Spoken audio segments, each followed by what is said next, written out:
Welcome to Wildlife Outdoors with your host, Russell and Jose.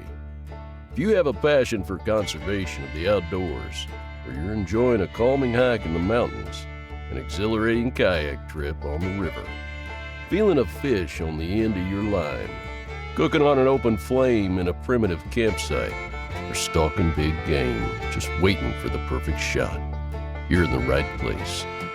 So put on your boots and polarized sunglasses and come along for the ride. Welcome back to Wildlife Outdoors, guys. It's Russell and Jose, and we got another episode for you today. But we're actually going to start this one off with some announcements of events that we have coming up. So I know Jose has some details on some of those. You want to go ahead and take that? Yes, let me just grab my handy-dandy notebook real quick. So we got a few events coming up at the end of this month and also next month. So the first event is the Fly Fishing Roundup in College Station, Texas. That is happening September 30th, 2023. This is the second annual event. They had the first one last year. I volunteered in it. It was freaking awesome, man. This year it's going to be even better. So they're going to have live music. They're going to have casting instruction. So if you want to go out, like if you have never done fly fishing, but you've had an interest, I mean, this is like a great place to start because they're going to have professional instructors out there, give you pointers, all that stuff. They're going to have fly tying. They're going to have guest tires. So if you want to get into fly tying or kind of polish up some techniques, ask some questions, meet some people, they're going to have some great tires out there. They're also going to have a bunch of really, really awesome guest speakers giving talks and stuff throughout the day. It's going to be sick. Food, drinks. There's going to be some fishing as well. So Milliken is located at Milliken Reserve. There's a big pond/small lake, I guess. And they're actually going to have like some guides there taking people out on the boat to go fish. You have to pay for it, but you can do that. And I think they're also going to allow you to fish from the shore as well. And to kind of top things off, there's an option for tickets for an after party. So with this, like you get to go to the quote unquote after party. So what's really cool is, so last year we didn't have this, but there's a lot of people there who were there who really didn't get to hang out and like meet each other because it was just so busy. So this year they decided to incorporate this after party to give vendors, sponsors, and everybody like in the community a chance to hang out and talk if they may not have gotten a chance during the event. So it's going to be really, really cool to meet some really cool people on like a more personal level, I guess. And all this money is going to go towards, well, I think it's either AFF or the Good Fly or both. I'm not really sure how that's going to pan out, but either way, you're supporting a fly fishing organization, so it's going to be awesome. So that's the Fly Fishing Roundup, September 30th, 2023. The Iron Fly, this is being hosted by Honey Hole, I believe. This event will benefit Rio Recovery. It is happening October 21st at 2 p.m. at Faust Brewing Company in New Braunfels, Texas. There's going to be live music. There's going to be beer, of course, food, auctions, raffles. There's going to be a tattoo artist as well. So if you want to get some new ink, there's a chance to do it there. And then, of course, I mean, the Iron Fly competition. And I believe you don't have to pay to go to the event. I think you only have to pay to do the actual, like participate in the actual tying in the Iron Fly. So Correct. Really cool. It's a really cool event to go check out.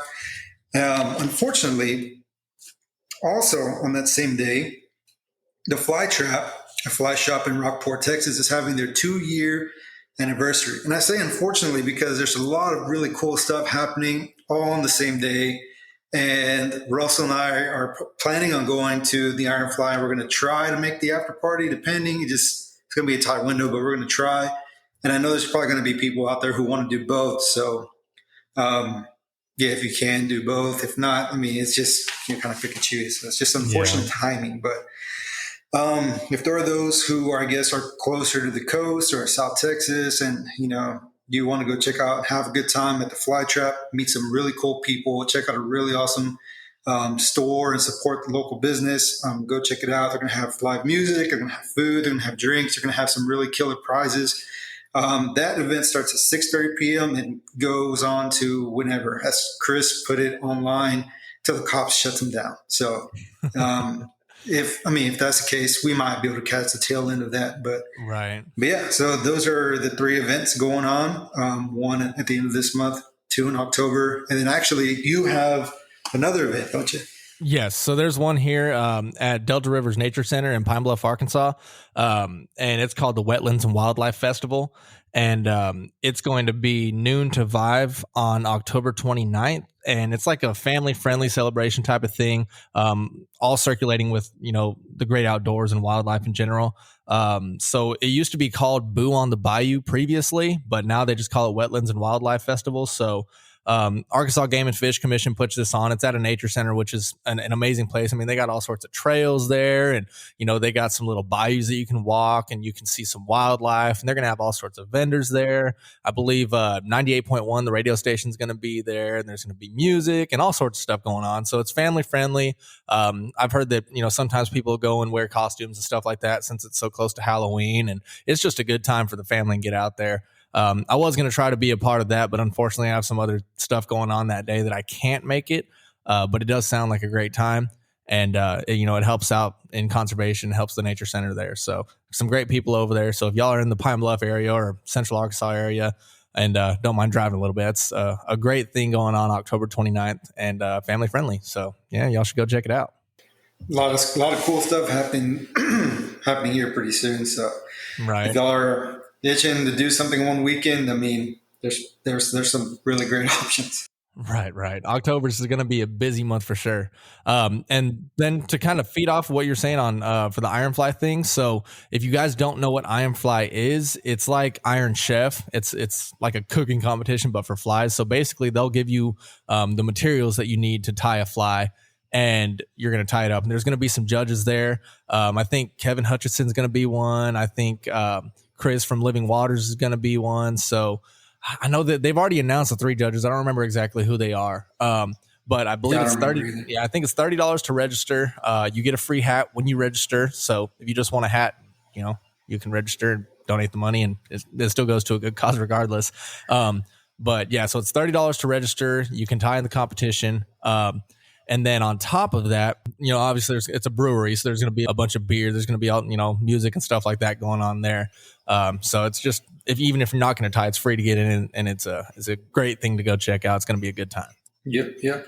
And I don't really know how they judge that. I don't know if it's like on technique, if it's on how neat something is, but I've seen some of the flies in the past, and they're just like literal Frankenflies. I mean, whatever you can think of, they were just tying it on the hook. So It's just a bunch of folks going out, having fun, having a good time. And I mean, at the end of the day, that's what we're all here to do, really. So definitely worth checking out.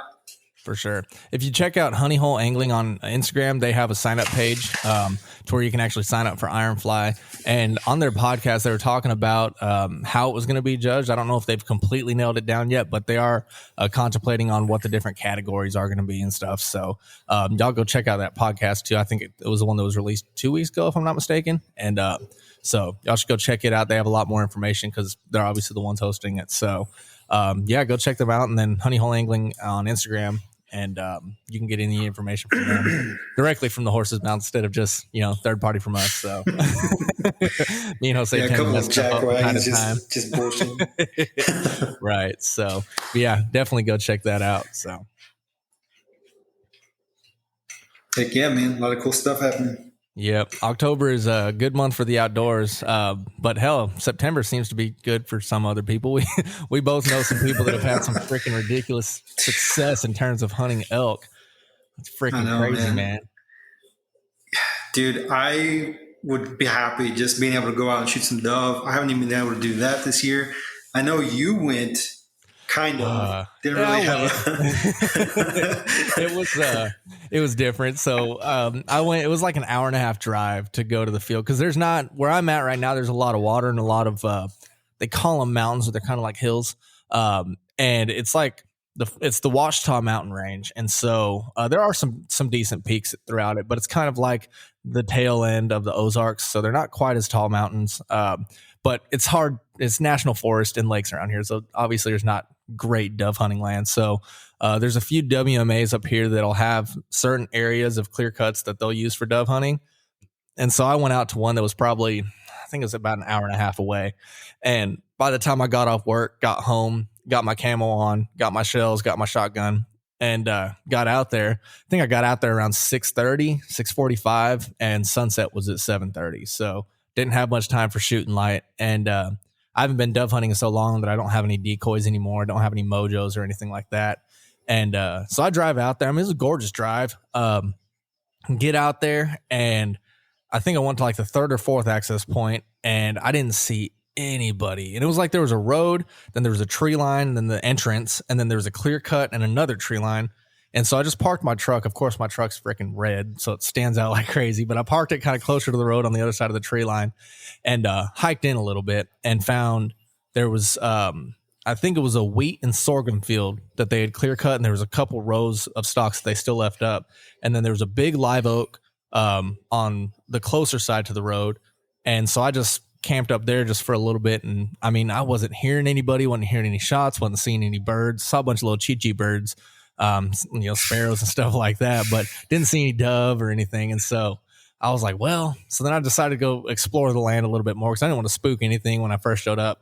But after about 20 minutes, I said, all right, well, let me go see what else I can find. So I found this little path through, and through the wheat, you go over this little hill, and then there's like this, I mean, it's just freaking perfect dove area. It goes down into like a ravine where the wheat was clear cut, and there's this massive, like, I don't know, I think it was live oaks, some type of hardwood trees, and there was a big, just like area where it was a huge canopy, and then you could see out from underneath it, and you could see where everybody had been there. So this was, I think, the second weekend after season opened, and you can see where everybody's been trampling because that's where everybody's been shooting them at. But stayed there for a little while, didn't see any birds. And I was like, well, damn, I just need to go get some decoys or something. And so I was just like, all right, well, I pulled out my phone, I'm just taking like little clips to throw on Instagram and whatever else.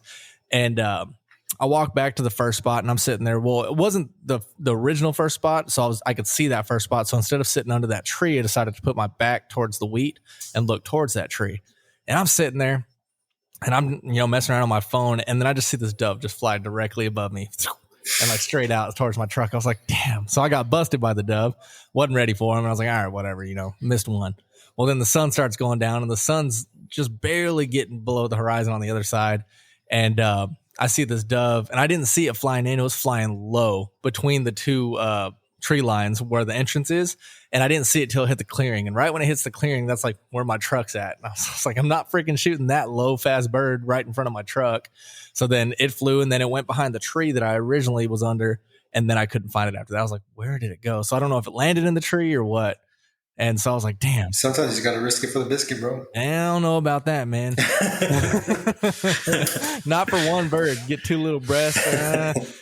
But yeah, maybe if I had a couple in the bag, I might have risked it. Like, okay, get a little couple dings on the truck. It'll be all right. Get a little more meat. But just two little breasts, I don't know about that. So, yeah, I mean, I was only out there for probably about an hour or so. And then I packed up and went home. Saw two birds, didn't shoot any of them. So it was just kind of one of those days, but it was nice to get out there. I mean, I haven't shot a gun in since probably 2016, maybe 2016 since the last time I shot a gun. So it felt good to finally get out there and just shoot something, because I did fire off a couple shells. You can't go to a dove field and not fire some shells. So did that. And also I bought a new Charles Daly shotgun, semi-auto, and I wanted to see if it has, an issue with jamming or anything like that. So I actually got some steel shot, dove shot. I think there were 6.5 shot, steel, 12 gauge shells, and shot 3 of them throughout. Did it a couple times, and it didn't jam up on any of them. And I've looked at some reviews on those guns because I don't know anything about Charles Daly's. I know I have a Browning BPS 12 gauge that I absolutely love.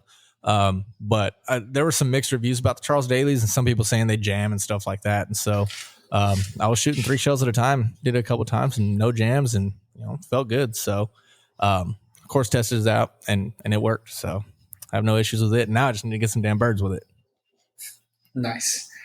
Dude, you should go take the thing waterfowl hunting, man. Dude, I need to. I think teal season just opened last weekend over here, so I need to look at the regulations and dates and see what I could plan out. I got a trip coming up this weekend where I'm going up to like Fayetteville area, taking a couple day trip up there. but maybe following weekend or something, might be able to get out and try to do some duck hunting. Dude, I miss duck hunting so much, man. I just love this time of year, bro. College football is in the air.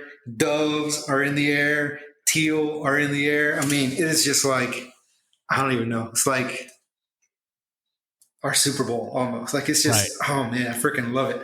Like, I was seeing, all these posts on Instagram talking about like, oh yeah, I can't wait for fall, cooler weather, pumpkin spice lattes, and all this stuff. I'm like, dude, I can't wait for fall. I got to start sticking some, start going after some animals, man. Not, I mean, that sounds kind of bad, but dude, like, I just, I love hunting. I don't get to do it as often as I would like to do. Especially here, man, being out in East Texas, it's very different from, South Texas where I came from. Yeah. I mean, there's a bunch of public land down there for waterfowl, for dove, and we hunted all the time. There used to be, I haven't checked in a while, but there used to be this little like piece of public land. It wasn't very big. It was like 40-ish acres. But I mean, literally like right on the outskirts of town, like just outside of city limits, a 10-minute drive from campus. So me and my friends would wake up super early. We'd get out there, pick a spot, dude. We could shoot like 8 birds, go to class, finish our day at school, go back to the field and get the rest of our limit. It was awesome, bro. Unfortunately, don't have that luxury here. However, this year I am going to try and get out more. So I've done public land hunting for birds in the past. I think I've gone for deer one time when I was a kid.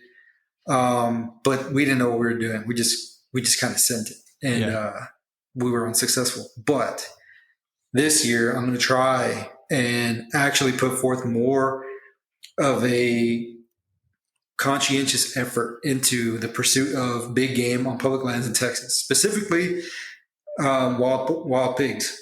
It's a little late in the season to scout for deer, I think. I mean, archery season is starting here pretty soon. Actually, it might have already started. I don't really know. I haven't checked, but I haven't done any scouting. So I'm kind of scrapping public land deer for the time being. I'm going to focus more on pigs.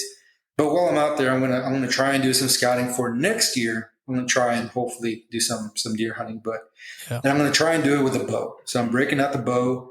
I'm going bow only, which is, challenging myself even more, but I mean, that's just my goal, man. I've never been able to harvest a pig with a bow. That's what I want to do. Mm-hmm. Never been able to harvest a big game animal on public land. That's something I want to try and do. So this year I'm going to try and focus on that.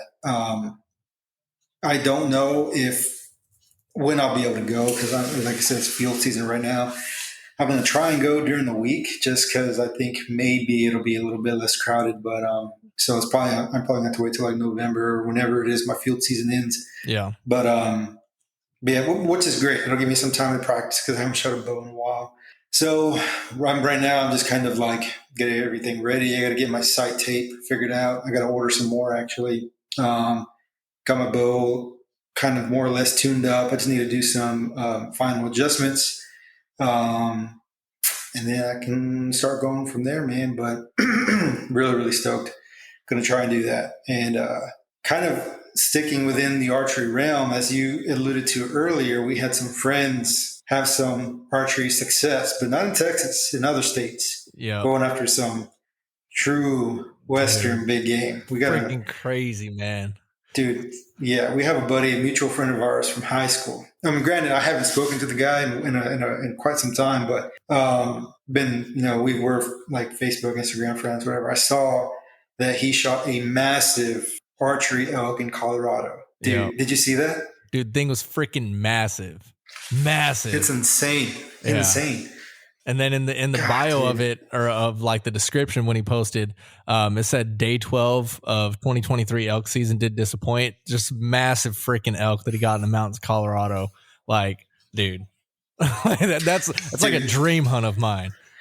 Oh my God, dude, for real. Like, I don't know what it is, man, but there's just something about like going out west and like getting it done on foot after elk or any big game animal. Really, dude, it's just like, for me anyway, is like the epitome of hunting. Like it's something that I really want to do so bad in my lifetime, at least once. Right. Dude, he does it all the time. Like just before he got that elk, I think he got a pronghorn up there too. Like freaking crazy, man. Yeah, I think we talked about him very briefly last podcast, but his name's John Martin. On Instagram, I think it's John the Texan or something like that. But yeah, dude, freaking avid outdoorsman, amazing hunter. Like, it's nuts. Dude, we should try and get him on the podcast. I would love to hear about his hunting stories, man. It's just right. I bet he has plenty of them. Crazy crap he's seen out there. For sure. Right. Dude, and then aside from him, a friend of mine from college, he sent me a Snapchat the other day. He was going to, he sent me a Snapchat of this massive elk that he shot in New Mexico, I think. Really? Him, some one of my other buddies, one of his friends. Dude, thing was massive. Also with a bow. I was like, Jesus, dude. That's like all awesome. This stuff, man. Dude, I really need to start putting in tags.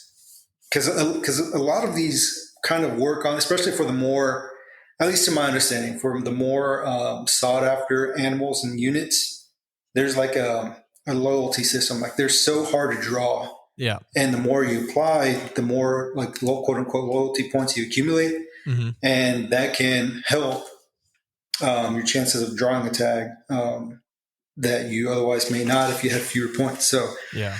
Really, I should have been doing this like years ago to even have a chance at like getting a good tag for, like an elk in, I don't even know, like Arizona or something. I think that's a big elk hotspot if I'm not mistaken, but they're really hard tags to draw also. Yeah. And then I think there's some states that have over the counter tags, but those hunting locations tend to be a bit more crowded because they are over the counter and the animals aren't as large, I guess, on some of the more harder to get locations, if that makes any sense. But still, it can definitely be done, and I've considered that as well. But man, I just need to stop saying it and actually just go for it, dude. Right. I'm not getting any younger. Time is passing by. I just need to stop making excuses and just send it, bro. I think I mentioned in the last podcast, I want to start with pronghorn, then go to mule deer, and then try and get an elk. Like, and then what's after that? Moose? Probably. Right. Probably. Or like a big horn or something. But yeah, man, I just need to start doing those, putting in for tags and stuff. Yeah, I put in for some this year. I think I put in for some whitetail.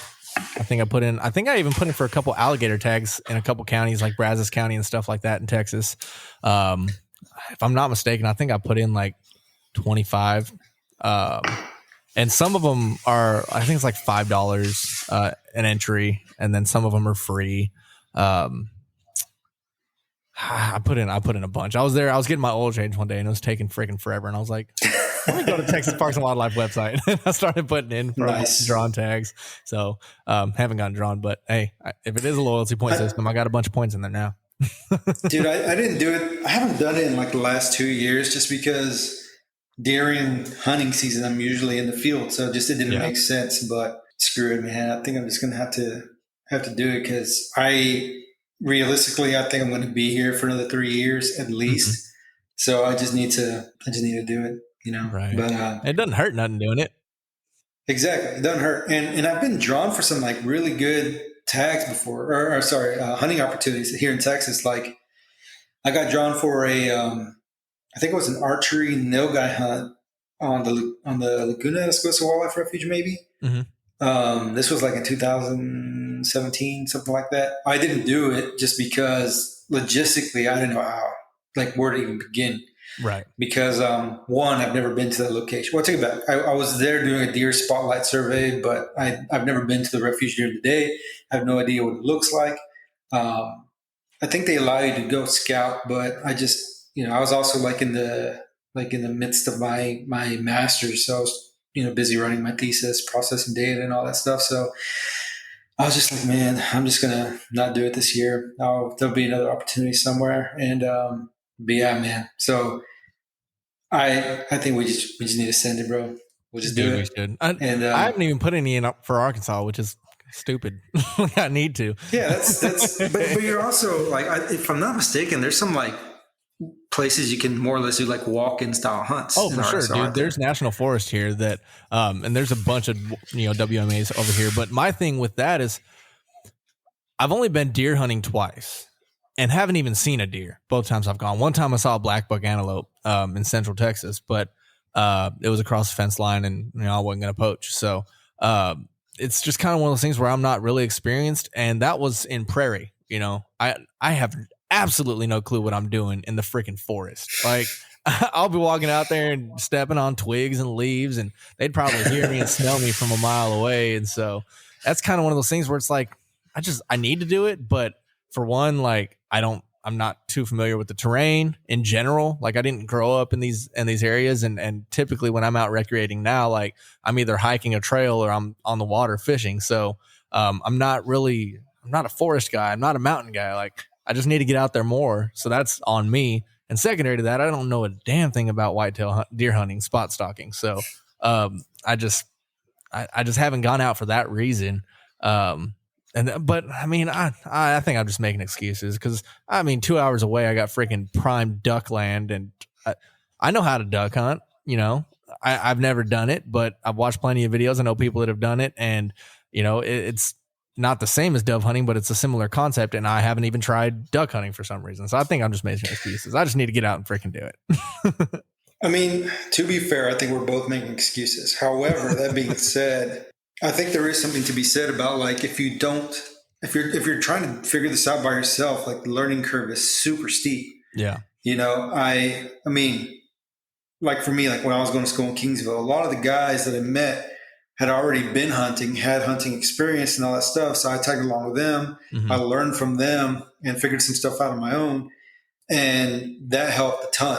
And it made me feel more confident in like being able to hunt certain species like dove and duck and stuff on my own, or like without them, if need be, if I met some other people. Like I feel, competent enough to not be like a burden on whoever I'm hunting with. Right. But if you're hunting like a whole new species by yourself, trying to figure them out by yourself, dude, it's super intimidating. At least for me, like that's a big reason. Like, I've been here in College Station since 2017.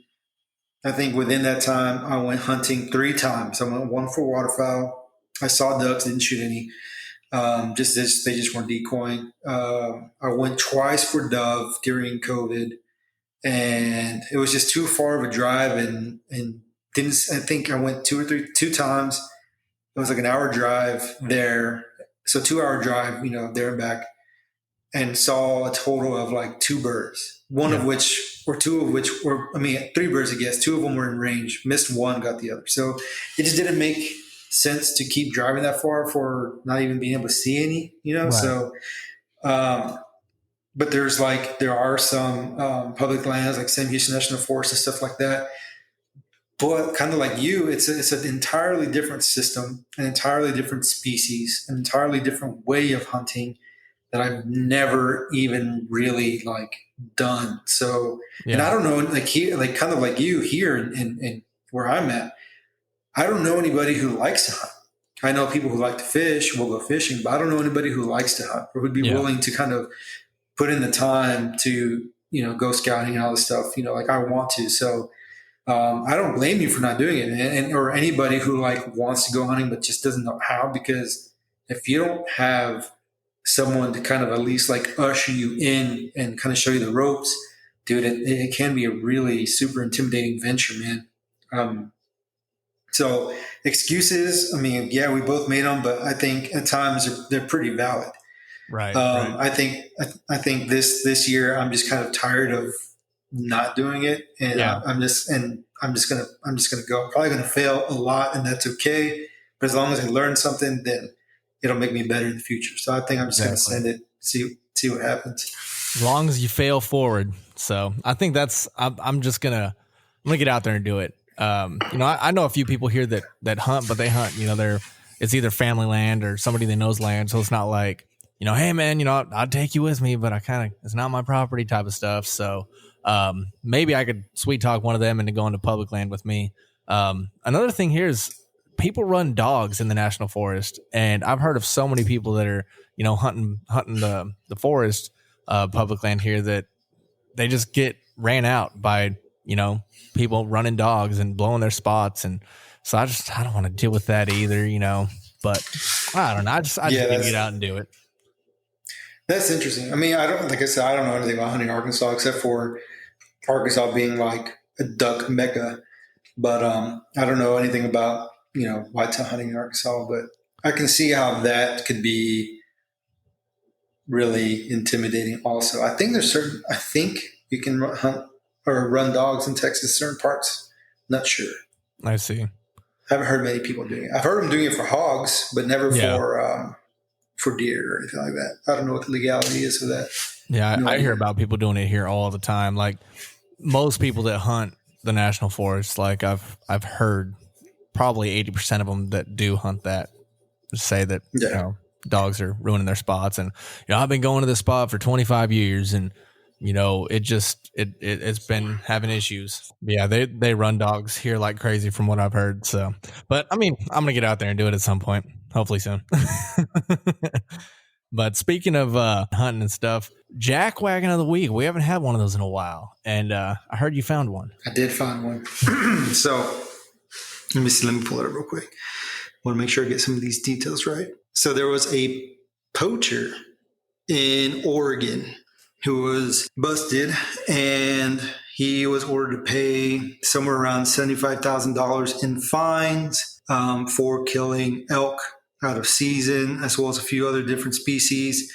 And in addition to that, he has to serve some jail time. But it's kind of funny how they work that out. So this guy has to go to jail for 14 days every elk season for the next 3 years. So I don't know what that adds up to. Like, was it for like 42 days total, something like that?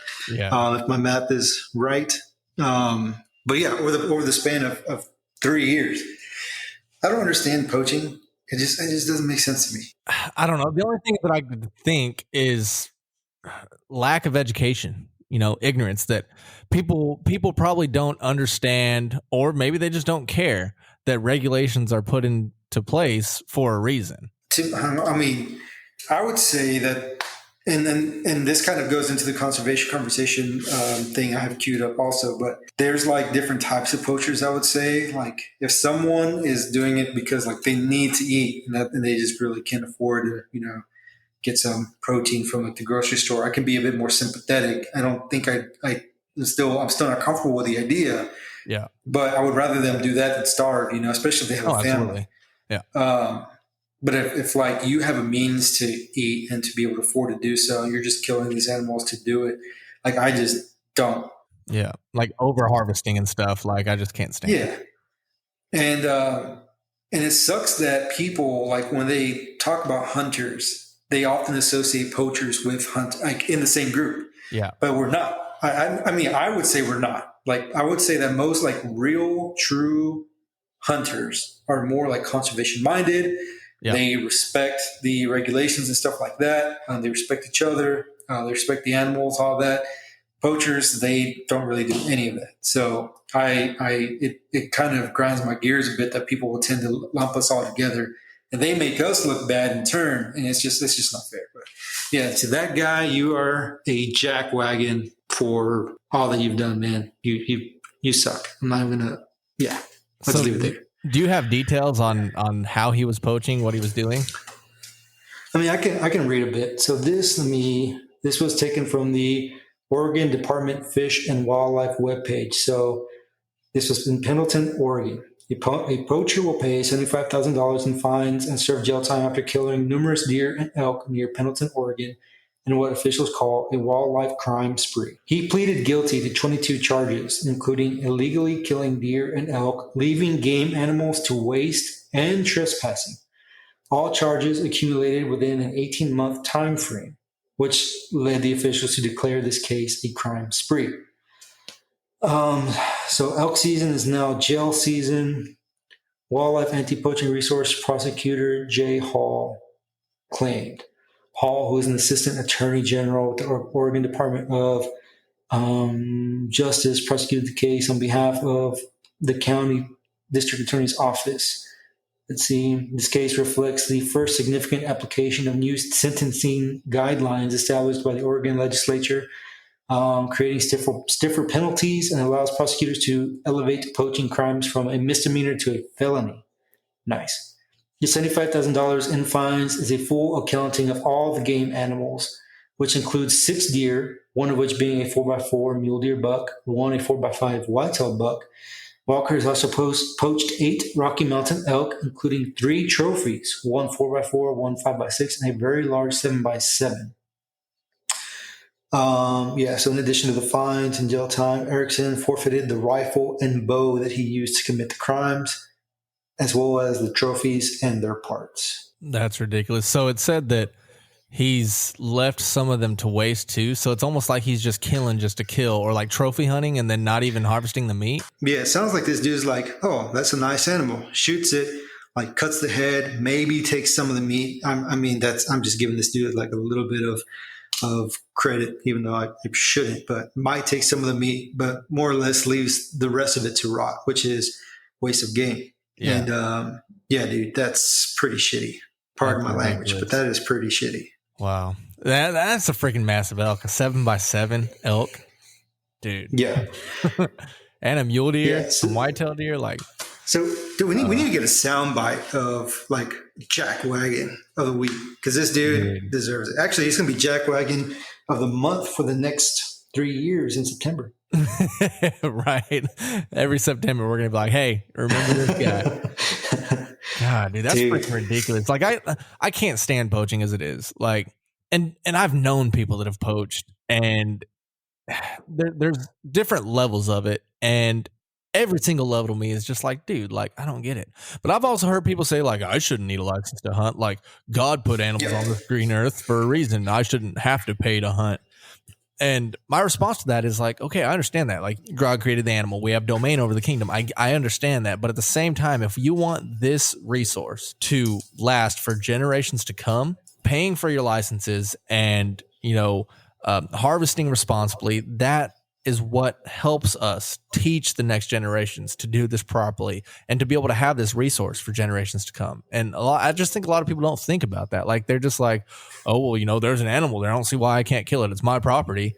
Or, I pay to be on this property. Like, okay, I understand your point, but do you want to leave this sport to our kids and our kids' kids and, leave it for generations? And I just don't think a lot of people understand that, nor maybe they understand. They just don't care. I don't know. Yeah.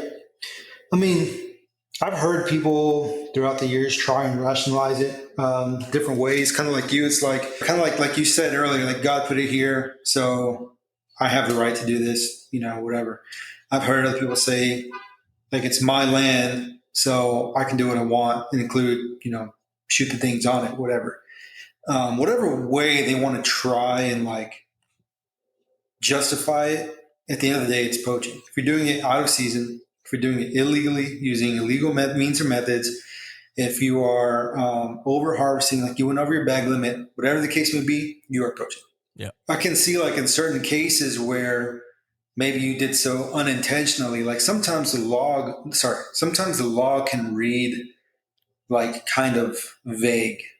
For example, like in fishing, for example, like let's say, you're able to catch species A and you can keep 5 per person per day. Well, let's say you catch your limit, like let's say you're catching speckled trout on the pier, you catch your 5 before midnight, and then midnight starts, and then it's a new day and you can catch 5 more.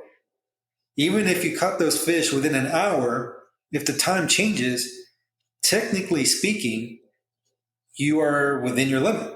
I think the possession limit is twice the person limit, or the single person limit per day.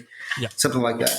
It can be kind of vague. Like if one person didn't know any better, one person could say, oh yeah, I caught my 5 yesterday, and now I caught my 5 today, even if the time is different. But then someone could be out there and be like, dude, this guy just caught 10 fish and he's over his limit, whatever. Yeah. So it can be kind of vague. And I can see under, like, in certain instances like that, like there being a gray area just by the interpretation of the law. But, that's one thing. Like when you're intentionally going out and doing it, like that's a whole nother thing. Like Right. I just can't stand that. Like you're driving down the road and pull out a 17 HMR and shoot a buck in a cornfield just because you see it. It's not even seasoned. Like, Yeah. can't stand that shit. Yeah, dude. Like, why? And then you're just gonna drive off and leave it there? Like, dude. Yeah. Or just take the back straps and leave. Like, that's that's a common thing. People kill an animal, typically a deer, take the back straps and leave it. It's like, dude, quarter it out, field dress it. Like, don't waste it. Like, there's a lot of meat that you're leaving behind there just because you want, the prime piece of it. And I mean, it kind of goes back. So, like, one of the pillars of wildlife conservation is that the wildlife is like a public trust, right? Like, we all have equity in it, and we should have equal opportunity to recreate and to utilize like the wild game, I guess.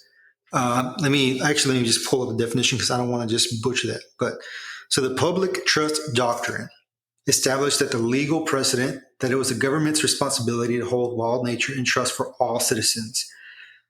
So opportunity for all being one of the next pillars.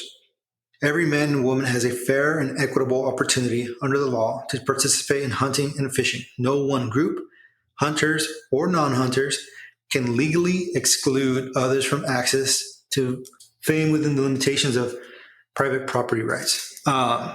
So technically someone who is hunting out of season or has over-harvested or whatever, who is poaching, is now removing animals that the rest of us could have equal opportunity to harvest, and essentially like what is stealing.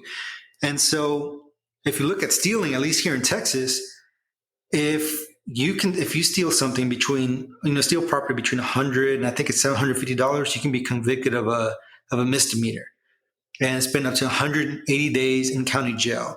And what's pretty shitty is that a lot of these poachers, though, it's like a slap on the wrist. They pay a couple fines. They never have to see a cell.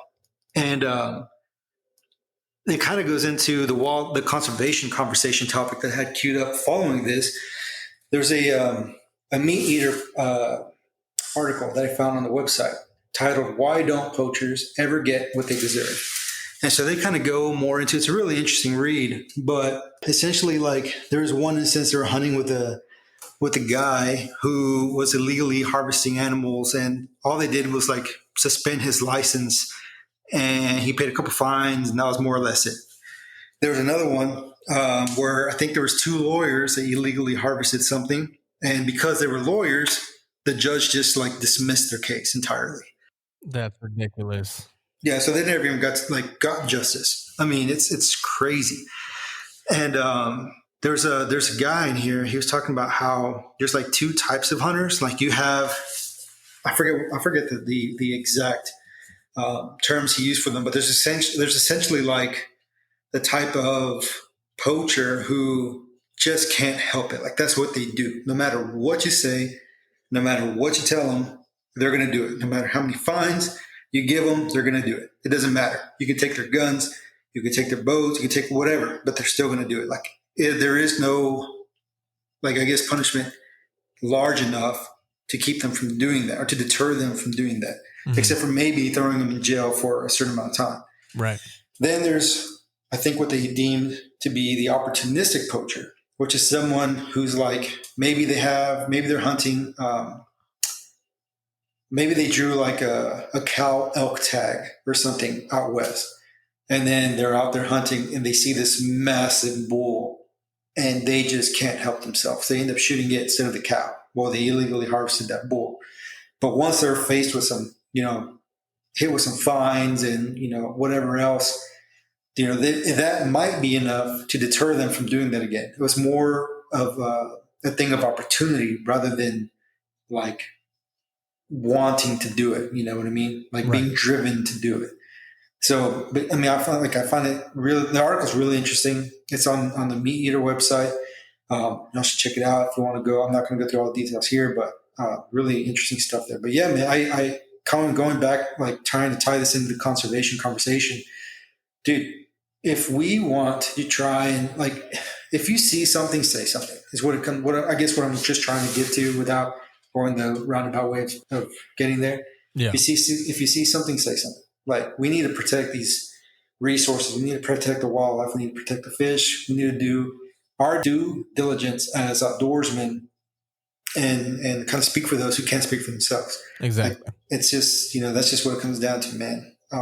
And see something, say something doesn't that necessarily mean go and, oh, I see somebody that crossed that property border. I'm going to call the game warden type of stuff. It may be something as simple as say, hey man, like, that's not part of the boundary, or, hey man, I noticed that you got, 15 fish on that stringer. Like, they may not know. I mean, I don't remember if I was with you, Jose, or not, but I believe we were fishing, Lake Kyle. I want to say it was you. And we saw this dude with like a bunch of freaking largemouth bass, one being well over 5 pounds on a stringer. Was that with you?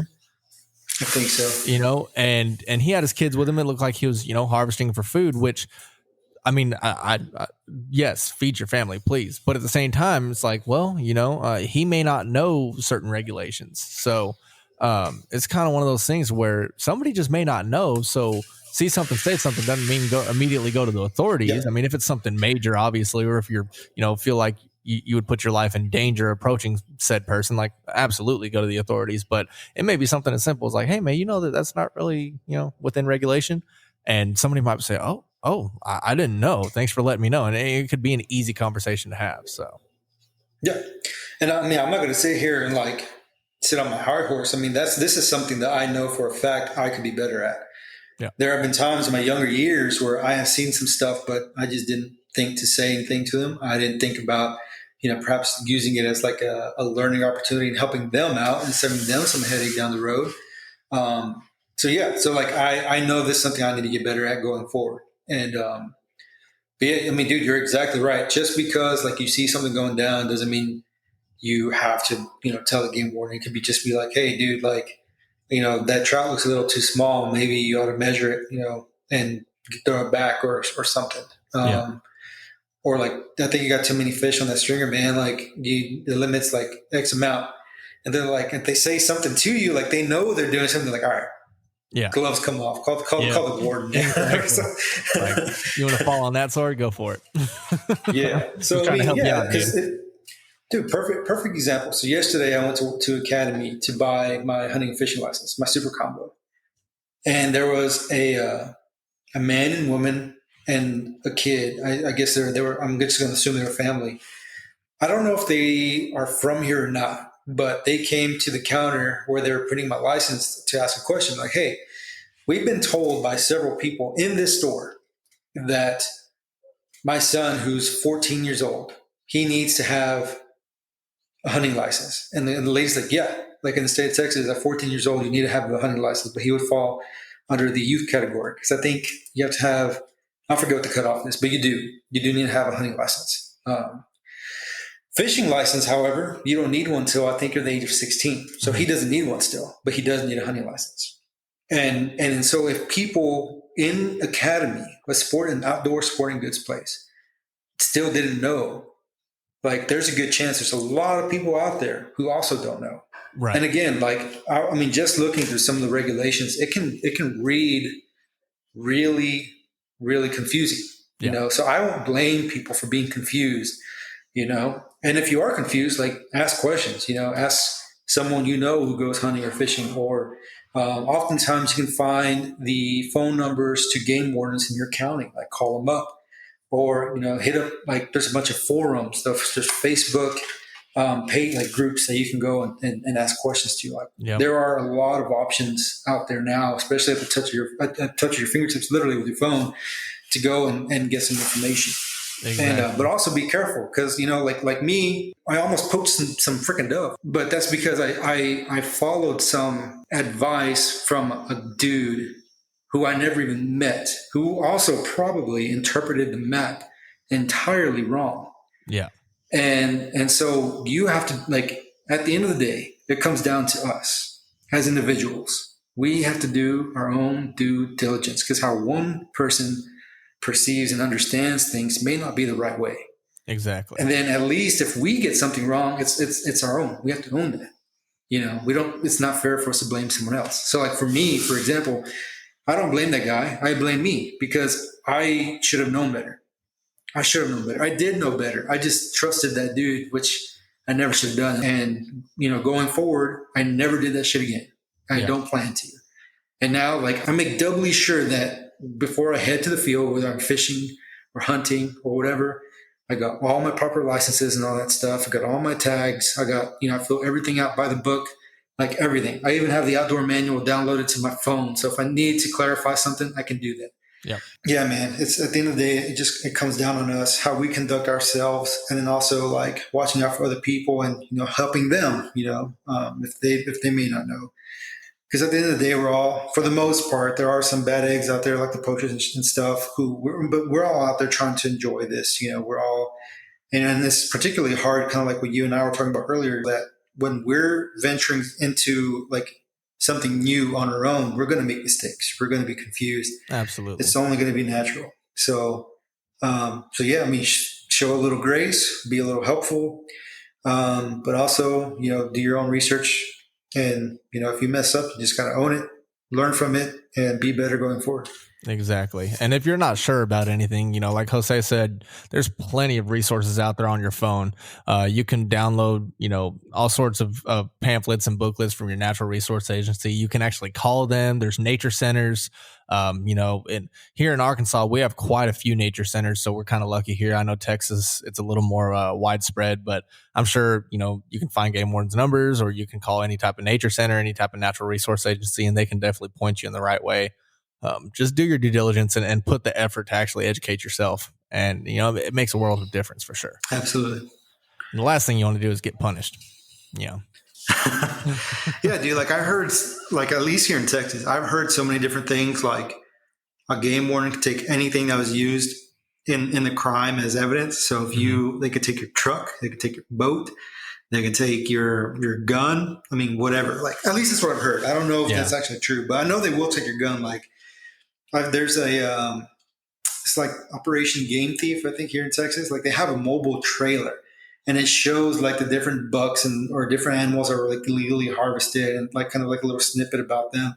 It shows like different firearms and stuff that they destroyed that were confiscated in the use of these crimes and everything. It's like I guess a way to educate, but also possibly as a deterrent for any would-be poachers in the area. Right. But it's really, really interesting, man. Like they don't mess around, and they should. I think, at the end of the day, these are animals and things that can't really speak for themselves. So, we gotta do our best to take care of them, and it sounds kind of weird coming from a hunter, like, when we go, but I mean, and this is what I find so fascinating. This might be another topic for like a different podcast. Like I just find like the philosophical side of hunting so interesting, especially when it comes to like ethics and things like that. Yeah. Like when we go to the field to go hunting, obviously if you want to fill the freezer, unfortunately that means that something's going to have to die. That's just the reality of it. Exactly. But it's a weird dichotomy because when we go to the field, we don't hate these things. Yeah. It's actually quite the opposite. We love these things. Yeah. We respect them. We respect them. We love them. And it's weird to think about because how can you shoot something that you love, But at the end of the day, I think it becomes more about like the idea of the thing rather than the individual. Yeah. And there's instances throughout history, like when, like think about like Ducks Unlimited and stuff like that. When ducks were nearly wiped out, nobody, if I forgive me if I get the story wrong, but I believe it was a self-imposed moratorium on hunting. Like government didn't make them do it. There are people who are like, all right, ducks are going down, like the numbers are going down. We should probably stop hunting them so that way they can come back up.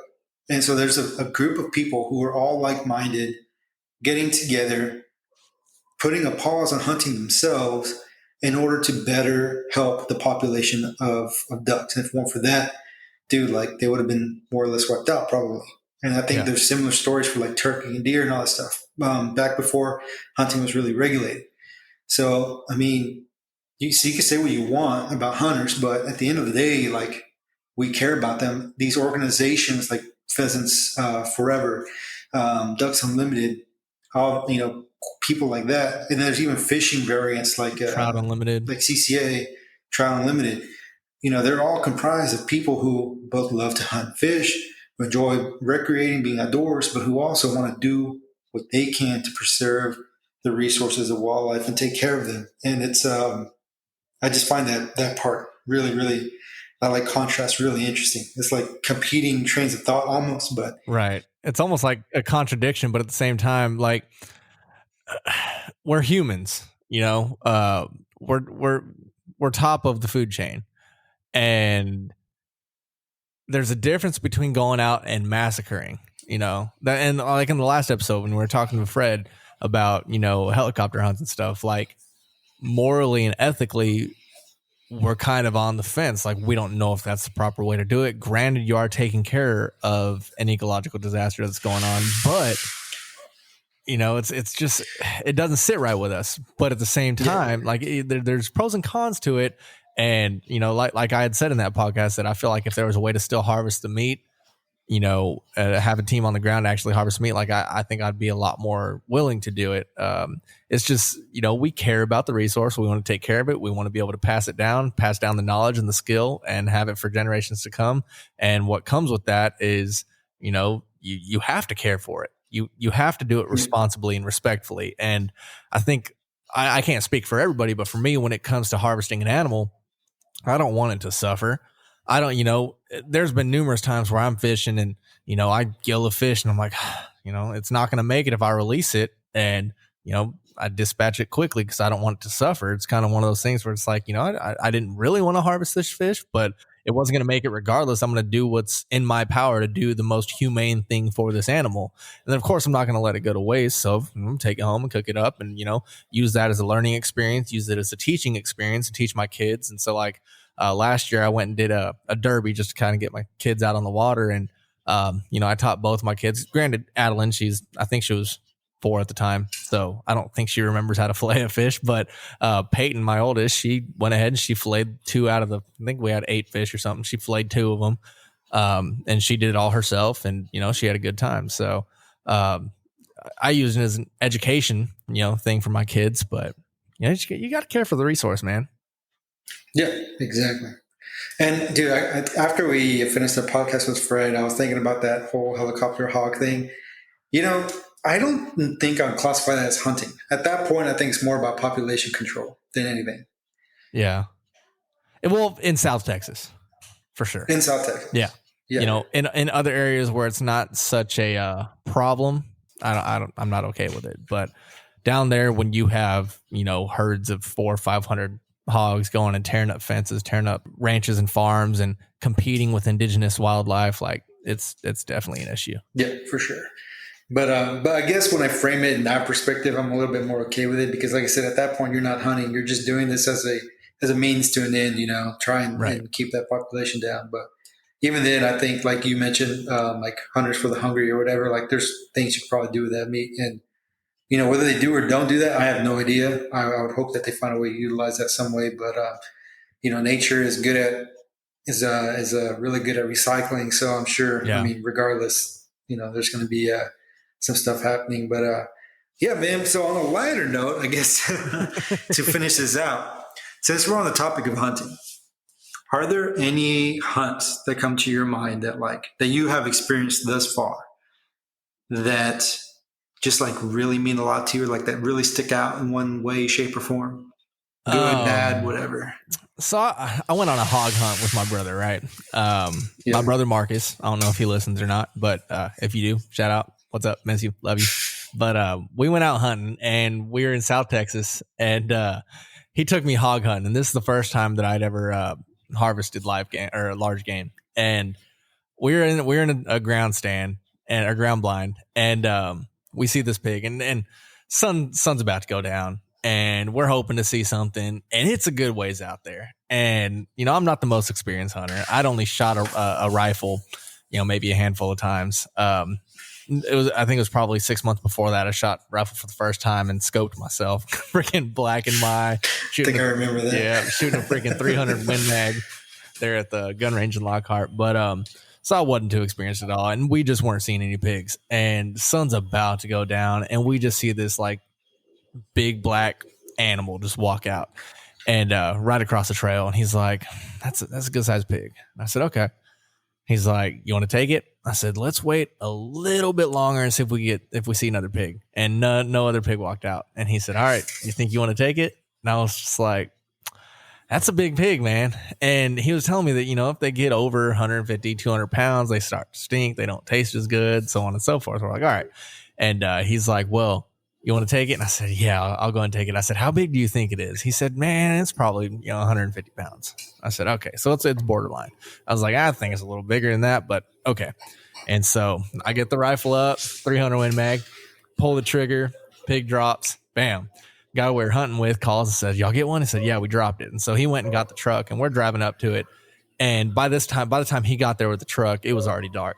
And so you just see it in the headlights, and we're getting closer, and it's getting bigger, and it's getting bigger, and it's getting bigger. And by the time we get to this freaking pig, it's massive, dude. Like, it's like a freaking cow. Like, it was pushing 300 pounds. It was a massive I think I remember that photo. Pig. And so, of course, put the rifle against it, took a picture with it. I lost that phone, and I'm sure that picture, hopefully, maybe it's in my Google Photos or something. I need to go and try to find it. But, yeah, that was it was my first large game ever harvested.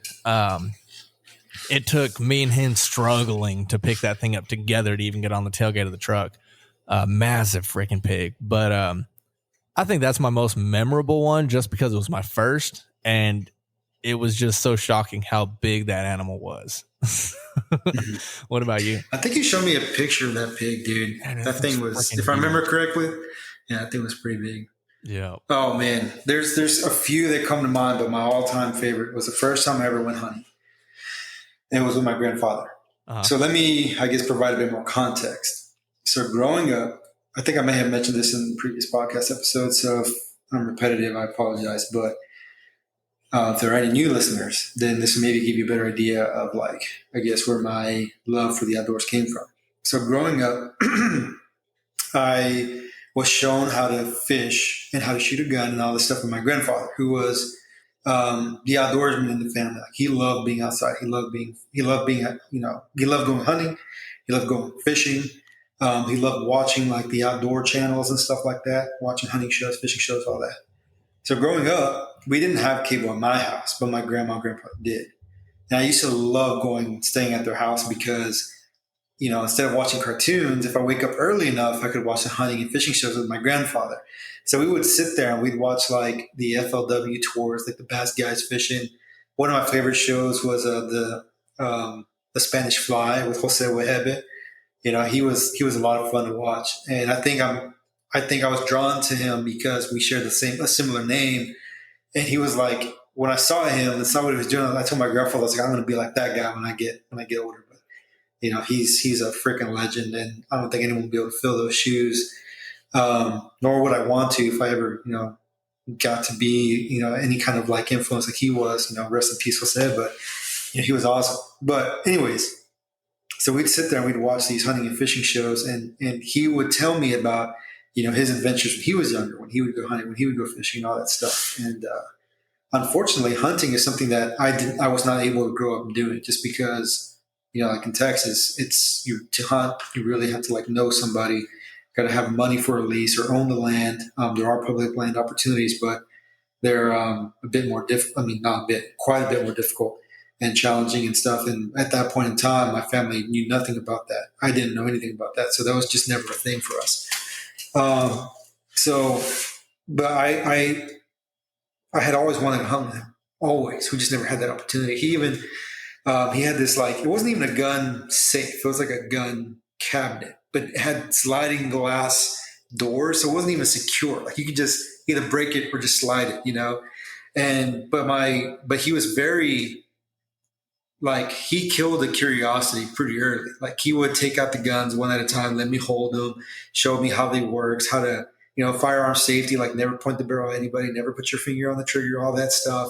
He did that really early on. Like, he instilled the respect in firearms, and things very early on. And so I think that's why I was just never even tempted to, like, mess with him without him being there. And he also made it very clear that if it did, he'd whoop my ass. So that was also a pretty good deterrent, because he was scary, man. I didn't want to. Nobody liked making him mad, but he was also a sweetheart, still is. And anyways, so he pulled out this 30-30 lever action. It was a Marlin 336. And he goes, one day when you're big enough, this will be your gun, and we'll take it and you can go shoot a deer with it. And so years went by, man. I mean, years, and the opportunity never came up. One day in high school, I think I was a sophomore. No, I was a junior. I was a junior in high school. It was during December. I was home. I think school had just let out for winter break. And he gets a phone call from an old friend of his from work. And I'm just on the couch, like watching TV. And I could hear him talking, but I wasn't paying attention, And then he comes to the living room. He goes, "We need to go to the academy." I was like, "Okay, for what?" He goes, "We need to get you your hunting license." I was like, "For what? We're not going to go hunting." He goes, "Yeah, we are." I was like, "Don't mess with me." He goes, "No, I'm being serious. We're going." I was like, "Don't mess with me." He goes, "No, I'm being serious." Like, I got a call from my friend. He invited me to go hunting with him in Fredericksburg. But I told him I'm only going to go if you can come along. He said, "Okay." So we need to go to academy right now because we're leaving tomorrow. And dude, I was just like, I felt like I drew, like right now, if I drew a freaking elk tag in Montana or something, I would probably feel the same way. Like, I was just so elated because I literally never thought I would have the opportunity to help my grandfather, Yeah. And so, dude, it was just like, so we went to academy. We took the 30-30, and because it hadn't been shot in years. I had never, up to that point, I had never shot a centerfire rifle. The only rifle I ever shot in my life was a 22 long rifle. Shot a couple shotguns, that was it, but never a full-on rifle. Yeah.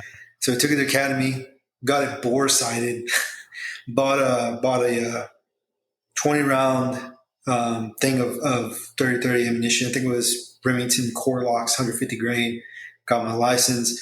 I didn't have my hunter's ed, so I think I had to get a deferment, all that stuff. But I made sure I was legal, everything. And so anybody listening to this, a bore sight doesn't mean anything. It just gets you on paper. You have to do the final sighted. I didn't know that. My grandfather didn't know that, so we just thought it was good. And, dude, looking back, like talking about it now and looking back at how everything transpired, it's just amazing how it all worked out. It was like it was meant to be. So we get there. So we go, Saturday morning rolls around. We go, we meet up with him. He takes us to Fredericksburg. So we get there at like around noonish. So we get there and we have to check out the blinds and all that stuff. So we do that. And then we go back to camp, kind of lounge around a little bit. And then it's time to go, get in the blind. So he takes us to where me and my grandfather were going to be that evening. He goes to his. So we're sitting there. It's December, but it's not that cold. Like, I'm in a long sleeve like I'm wearing now. Like, not even like really insulated, And so we're just there chilling. And, it's getting later and later, and dude, like my eyes are like a hawk. Like, I'm just scanning because I'm just so excited. And I told my grandfather that I wanted him. I think I told him I wanted him to shoot first. And shooting lights, like the lights getting dimmer and dimmer, and I was kind of getting a little like heartbroken. Like, I was like, man, we didn't even see a deer. And then all of a sudden, I see like a flicker from the corner of my eye, and I look, and this deer had walked into the frame. I was like, oh snap! So we get quiet, and like my adrenaline just shoots to the roof, and it's so weird, man. Like, I don't know why, but when you're just like outside of deer season, when you see a deer, it's like, oh, hey, deer. But when you're like in a blind and you see a deer, like your adrenaline's just like pumped. Like, you feel like you ran 5 miles. I don't know what it is, but it's just insane. Like, my adrenaline was just pumping. Uh-huh. And my grandfather hands me the rifle. And so I kind of get set up. And at this point, the deer's like, I don't know, 50 yards away, something like that. And he's quartering hard to me. And I should have, dude, like looking back, I should have waited for a better shot. There's a lot of things I should have done different on that trip. Mm-hmm. But it was like the stars aligned, man. Like, I got set up, put the crosshairs on the shoulder, lined it up with where I wanted the bullet to exit, cocked the hammer. When I got a shot, I let her rip. And it was my first time, like I said, shooting a gun. Like I didn't even notice the recoil. I didn't even notice how loud it was. Like it was just like instinct. I shot, I racked another round in. I found it in the scope and I saw it tip over. And dude, I was just like, me and my grandfather were both like high-fiving and like, just like we were just so pumped, man. And so we waited for like 30 minutes and then we get out the blind and we walk over there, and I had never shot anything. And so it was a really weird feeling. Like you're excited, you're happy, but you're also really sad. And it's just a weird like combination of emotions. And then I remember looking at my grandfather, and he's a pretty stoic man. Like he doesn't show a lot of like emotion, typical like Latino, Hispanic man. He don't cry, none of that stuff. That was the first time in my life I ever saw his eyes get watery. And we just, it's kind of making me get a little, my eyes are starting to sweat a little bit, man. And dude, I just remember like, we just hugged, and it was like one of the most special moments of my life up to that point, just because something that I had always wanted to experience with him, but never thought I'd have the opportunity to do it happened. Yeah. And it's because of him that, I love hunting and fishing, that I love being outdoors. It's because of him that I have dedicated my life to like trying to find purpose and trying to find a career in natural resource management. And because of the passion that has been instilled in me from what he's been willing to share with me. And yeah, man. And so after that, we tagged it, all that stuff, and went back to camp and went to bed. Well, we cleaned it, skinned it, all that stuff, quartered it, went to bed, got up the next morning, saw a deer like right before shooting lights, and it ran off. We couldn't do anything about it. We didn't see anything during shooting light. So we just went back to camp, packed up, went home. And then, dude, I remember I got home, and my grandfather's like telling the story from like his perspective. And he starts getting emotional. And then like my mom starts crying. My aunt starts crying. It's like this big thing. And I didn't know why, but now I understand it, And it was just like a really like meaningful thing that happened to me. And I've always wanted to see if I could share a blind with him again, because I'm very fortunate, very blessed to say that he's still around. And but unfortunately, in his old age, his knees are bad. He can't get around as well as he used to.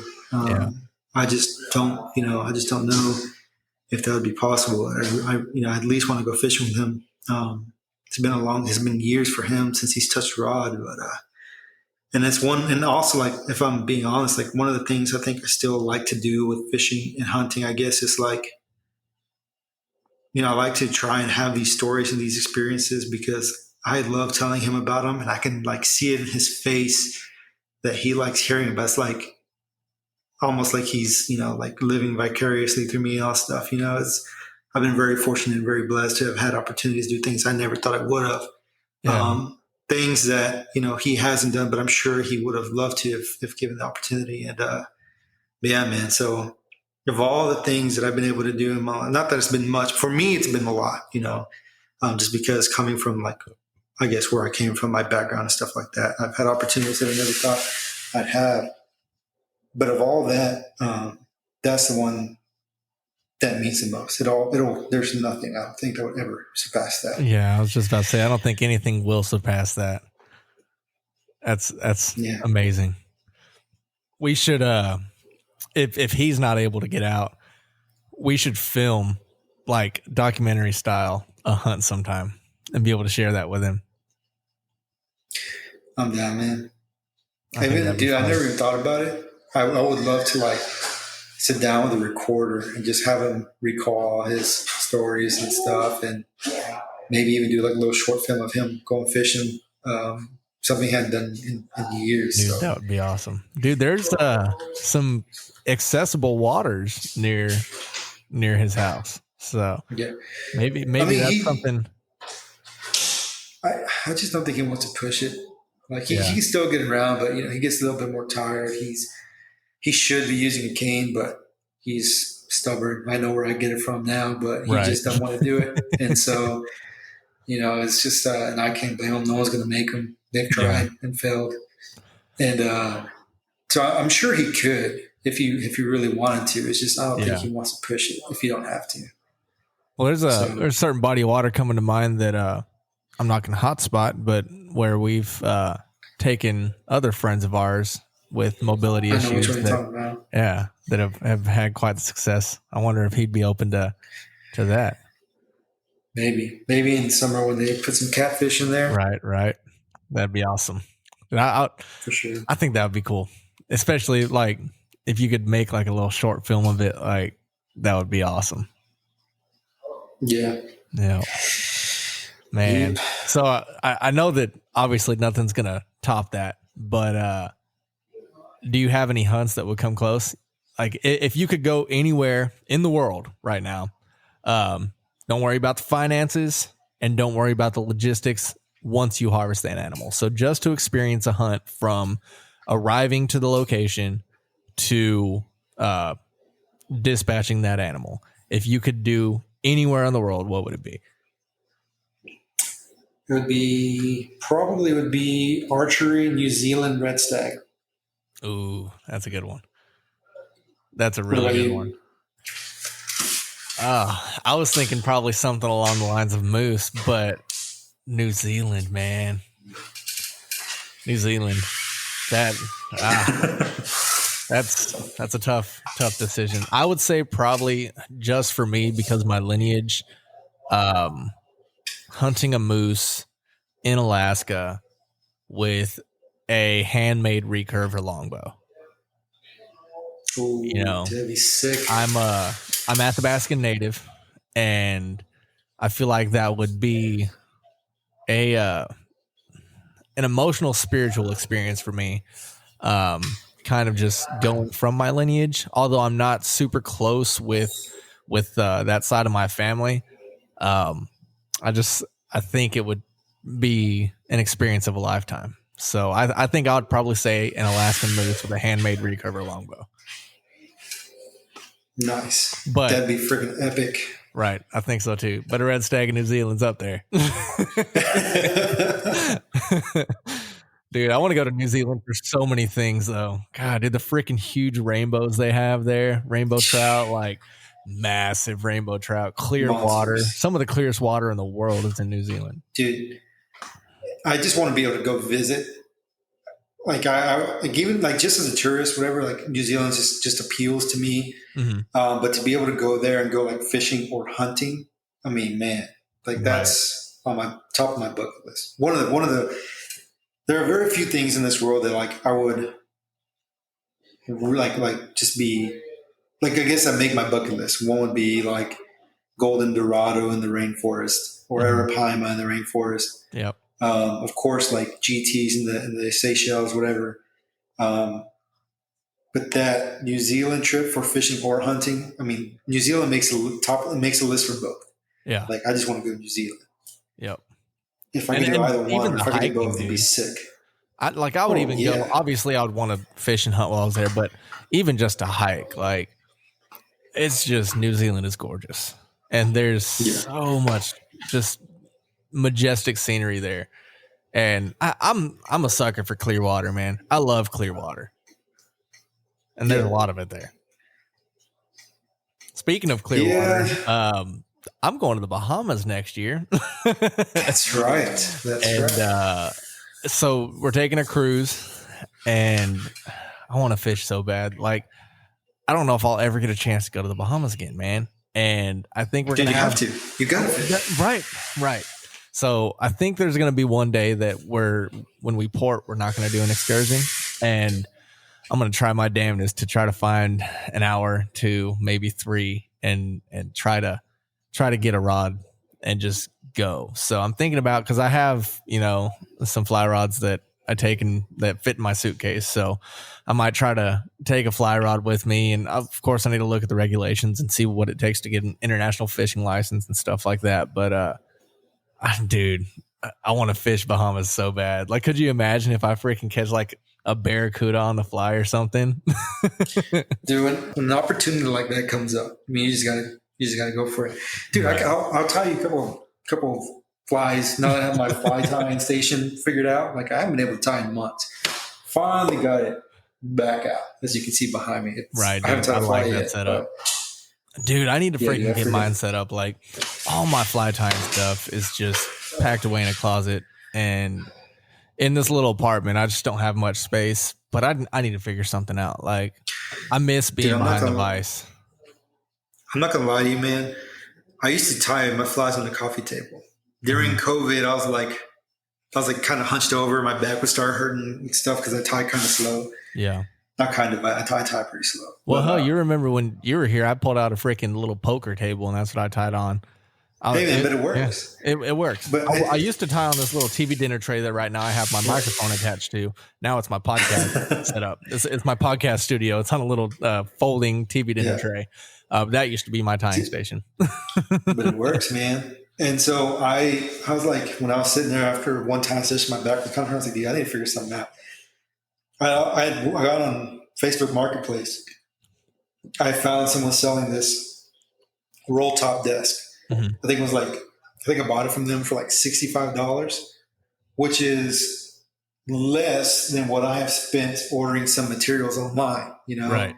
But it has been one of the best investments I've ever made. Like it's just so nice to have everything kind of, organized for once. And I mean, I freaking love it. It just kind of sucks because like right now I have space for it, but that's not always going to be true. Right. I've considered like for the rest of my time here trying to get an RV and living in there. I don't think I can freaking put this thing in there, which would suck because I love this thing. This thing is sick, man. It has. I think personally it has improved my tying. If not like my actual flies, like my just my enjoyment. Like I get more enjoyment just having my own like dedicated space to it, where I can keep, where I know where everything's at. Like I don't have to keep looking for stuff, maybe I have to dig a little bit because these drawers are getting a little filled at a time. But dude, I freaking love this thing, man. I need to get one. So after you got that one, I started looking and I found a couple roll tops, but the only place that I have that I could even put any type of furniture is in my bedroom, and I have 35 and a half inches. It's 36 inches from the wall to where my bed is at. And there's a little 1/2 inch, almost 3/4 inch lip from the windowsill. So I have about 35 and a half inches that I could put something. And right now that's where I have lighting setups and sandbags for tripods and all sorts of like my photography stuff. So I would have to find another place for it. And there's not very many desks that are like 35 inches, like that. You can make there. one. I could, but I don't have my tools. I sold all my tools, majority of my tools when I got divorced and moved into an apartment. So I don't have table saws or circular saws or anything anymore. I don't have my lathe anymore to turn legs. I mean, it's just, I just need to be I have too much crap to be piled in this tiny little apartment, so I just need to get it back into a house. You moved to an apartment from a house. Yeah. So, well, I moved from when I was married. She had a 4-bedroom house. I had a 3-bedroom house. She moved a 4-bedroom house in my 3-bedroom house. Then we moved from that house to a larger 3-bedroom house here in Hot Springs. And then went from that to like, I don't know, I think my apartment was like 700, maybe 800 square feet. So it's a tiny little 3-bedroom apartment. And of course, my kids have their own rooms. I'm not going to put my crap in their rooms. Hell, my oldest has a piano and freaking makeup vanity and a desk and a bed and a record player. Like she has plenty of room for her stuff. And my youngest has a toy kitchen and she has her bed and her TV stand and, a big 3-foot whiteboard and her bicycle. Like they have all their stuff in their rooms, keeps it out of the, common areas. But my bedroom is, I got a little bit of a bigger bed and I got my guitar amps and I got my photography stuff, my lighting setups. And so got a little bit more to fit in my room and just less room for a tying table. But once I get a garage, like a lot of that crap's going to be in the garage, I'll have room. So I need to get into a house with a garage, but the market's just to buy one right now is just stupid. and then renting them is even worse. What about a storage unit? Well, a lot of the stuff that I had, like I got, whenever I moved into this apartment, anything that I hadn't touched in a year, I got rid of. So everything that I have, I pretty much use. The only things that I don't use on a regular basis are, holiday stuff. So like in my outdoor closet, I have my Christmas tree and Christmas decorations and stuff like that piled in there.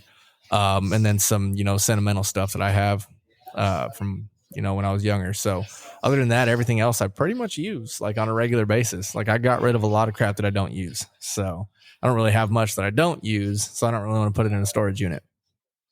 Yeah. So it's just a matter of lack of space. It's gonna come to an end. Yeah, man. Time. Like I said, I got this during COVID just because we had the space. Like I got rid of so before we moved into this house, it was just me and my buddy Javier. We were living in another place, 2-bedroom. He had his couch, I had a couch, and then we had like some other stuff. But then as we started getting ready to move, I was like, I'm just going to get rid of my couch because no one really uses it. Like we always sat on his. And then when we were moving into the new spot, the other person who was moving in with us was going to bring their furniture and stuff. So I was like, man, I'll just get rid of mine. So I got rid of my stuff. And then we started moving some things around and we cleaned up a lot in the living room.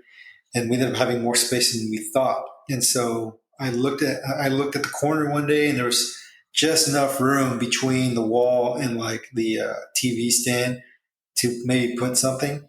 And so I was like, I wonder if I could put a little tiny desk. So I talked with him. I was like, hey man, I'm thinking about trying to find a desk to get it set up for fly time. Would you mind if I like put it there? He's like, no man, go for it. So that's when I went on the marketplace. And I just happened to see this roll top. And I was like, dude, that's pretty slick.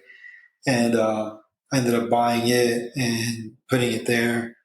And yeah, man, it was just a game changer. And then he liked it so much, he was like, I'm going to get me one. And so he found one in Brenham, and we went over there. We picked it up. He got his for $50. And Wow. it's like, yeah, dude. And it's like, I think his is actual wood because that thing was freaking heavy, dude. This one's not that bad. It's like, you could tell it's a little bit cheaper, but it does the job.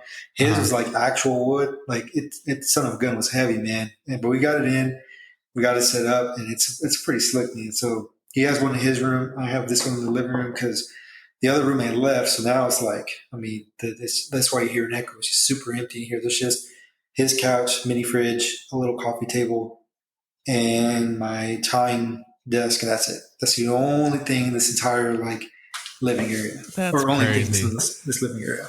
Yeah. So he has one in his room too. I didn't know that. Yeah, he still has the one he bought from Brennan. I see. Yeah, because I see him post pictures of when he ties stuff, and I just assumed it was on your tying desk, but that's funny. Yeah. I got 2 roll tops. Yeah.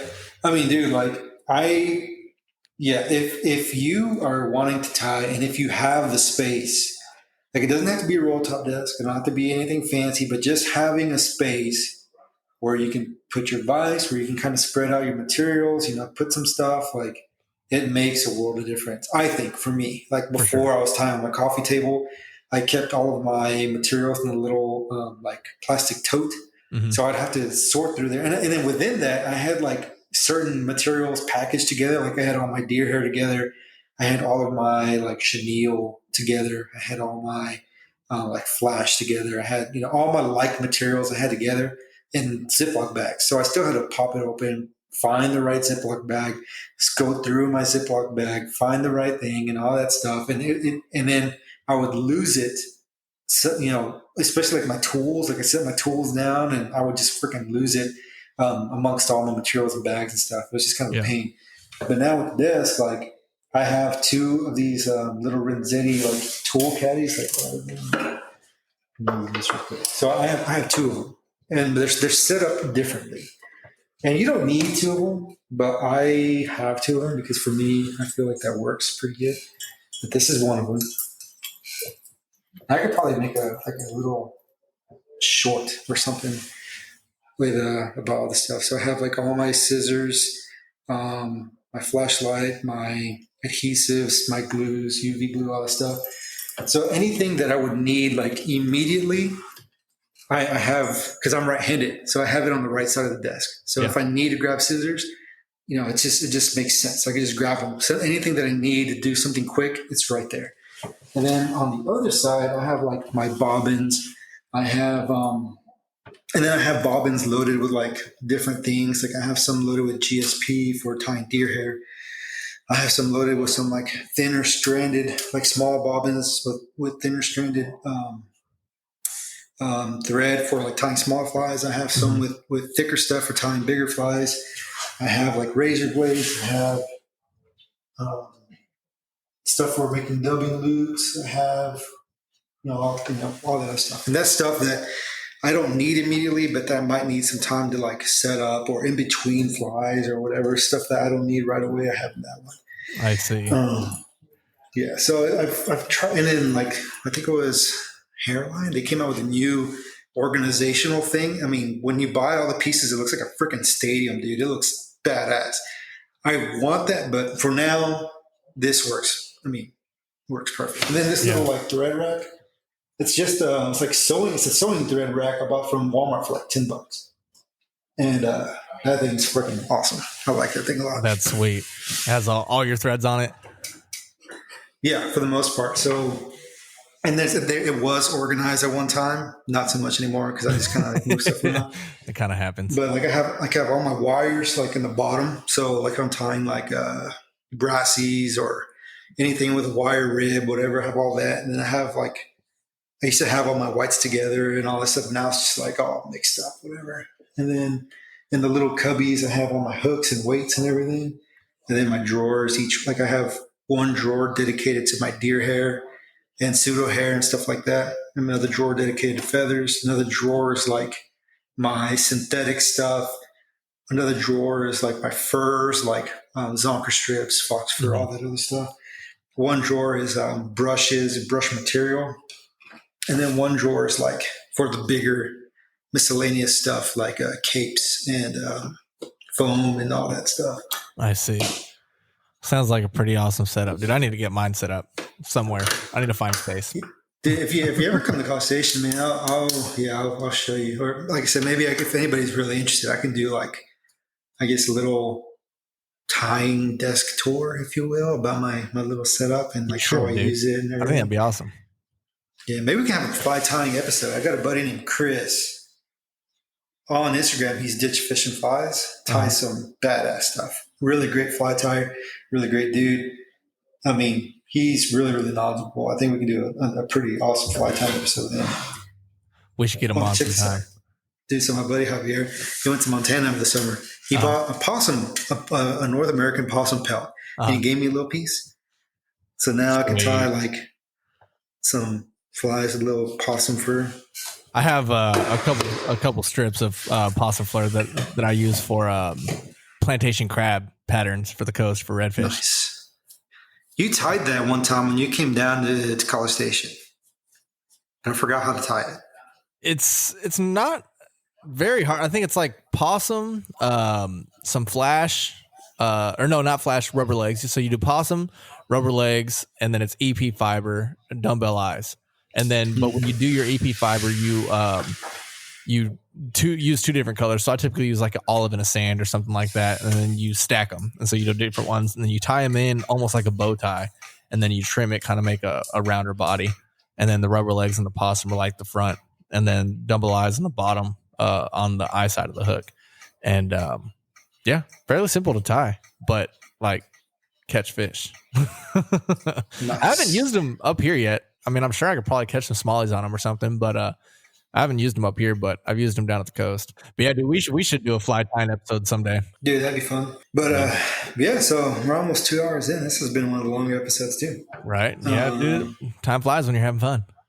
Dude, for real. And that's kind of good considering we were talking like 30 minutes before, like we have no idea what we're going to talk about. Right. We kind of got to do it on the fly, pull some stuff out of our ass and try to make an episode. Yeah. But it was fun, man. Like we don't really get to talk about hunting too much. And, that is something, like I said, even though, or like maybe you said it, although that's something we don't get to do very often, we very much like want to do it and like to do it when we get the chance to. So we're going to try and incorporate that a little more throughout this podcast, get some more guests on with the hunting centered background, stuff like that. And then I'm going to try and like keep the Instagram stuff updated with like my own hunting, I guess, adventure with the public land hog deal. But I'm not going to lie to you, man. I kind of mentioned this earlier. I kind of struggle with like social media and the outdoors, like having them mix. Yeah. So I'm going to do my best to try and keep everybody updated. But, dude, I'm kind of the same way. And that's one of those things where it's like, if I'm outdoors, like I just want to take it in, you know? Yeah.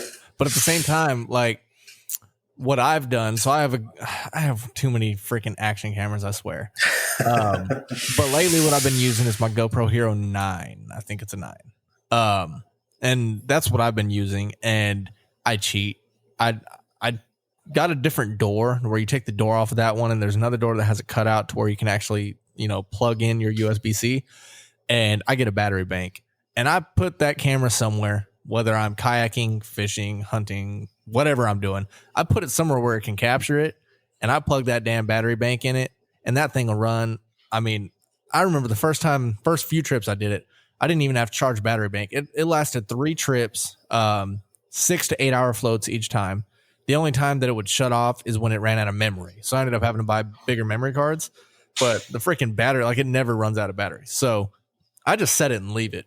And granted, I have a lot more footage to go through, but I just don't like messing with it. I don't like changing camera angles and doing this and doing that. I just want to set it and leave it and do what I'm going to do anyways. And then after the fact, like, oh yeah, I did catch that on camera, and then have to go find it and cut it. So that's how I've been cheating at it. And see, like on my Instagram, most of the photos and videos that I have, I took with my cell phone because that's the camera that I have with me. That's the camera everybody has with them. Right.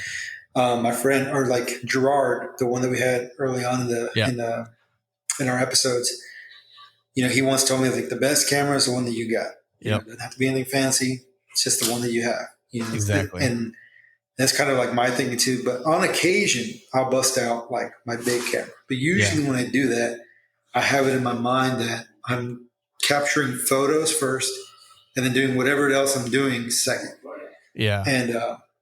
And so usually like if I'm hunt or like fishing first or doing anything else first and videos and pictures or whatever second, then I'll just use my cell phone. Yeah. But like when we did the Buffalo River trip, I brought my camera with me. I only used it when we were like, to be fair, the whole trip was slow, but I only used it whenever I felt like there was something I wanted to kind of capture. Yeah. Especially when we were taking night shots of the Milky Way. Those were, pretty awesome. That was so much fun. Dude, it was. But other than that, it like, I know, man. We should. I really want. We should do another trip. That was a blast. It's almost coming up. It's almost been a year since we did that. Yeah. It was in October. Yep. And yeah, man. So like that camera stayed in my pack again until I was, wanted to try and capture something or whatever. But I was more fixated on the fishing thing, so I kind of struggle with that. Go back and forth a lot with it. Usually like I'm trying to. If I'm out there with the intention to fish or hunt or whatever it is, like that's my intention. But if I'm bringing my camera with me, then whatever it is I'm going to do is kind of like on the back burner. Yeah. I'm going to try and get photos or whatever it is. See, that's why I'm looking at getting a different camera. So, because I have a Nikon D750 and it doesn't autofocus or do any type of tracking on video. So I'm looking at getting a Sony, and mainly for the purpose that it autofocuses and tracks on video. And so that way I can get some higher quality video stuff. And once again, I don't want to mess with it. Like set it, leave it, let it track me, just let it do its thing and still be in focus. Cause if I set up that 750, I have to literally stand in one spot and, maybe like set up my rod against a tree, find the distance, go over to my camera, focus it, set it on manual focus, make sure it doesn't change, and then, start recording and then go do what I do and hope I'm still in the same spot. And then I can't move. Like, it's just, I'm not at that point. I'm not enjoying recreating. What I'm trying to record, I'm not enjoying. So if I can get a camera that actually autofocuses on video, like same thing, I'm gonna just set the shit, leave it, do what I want, enjoy what I'm doing, and it'll hopefully focus on me. So I think it's either gonna be that or I want to get a drone, man. I want to get a better drone. I thought you had a drone. So the drone that I have is a cheap drone.